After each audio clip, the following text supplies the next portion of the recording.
আসসালামু আলাইকুম, আশা করি সকলেই ভালো আছেন। দেখেন, ঢাকা শহরে কিছু কিছু এলাকায় যে মশার পরিমাণ এতই বাড়ছে যা আর এখন কমতেছে না। প্রতিদিনই কিন্তু একদিন পর একদিন এই ঔষধ দিতে আসেন, কিন্তু ঔষধ দেওয়ার পরও কিন্তু মশা কিন্তু কমতেছে না। আমরা কয়েকদিন যাবত খেয়াল করছি এখন প্রায় ঘরেই ডেঙ্গু জ্বরে আক্রান্ত।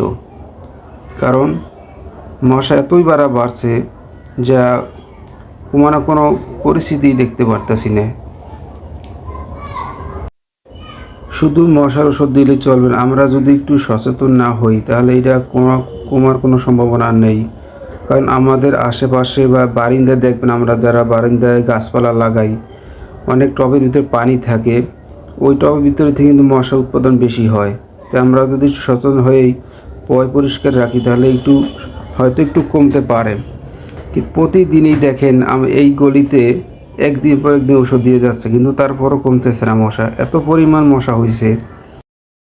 দর্শক দেখেন, পোলাপানে কি অবস্থা কি আনন্দ করতেছে। আসলে ওরা বুঝতেছে যে এই ধোঁয়াগুলো যদি চোখে মুখে যায় আসলে কিন্তু পুরোই ক্ষতি এগুলোতে।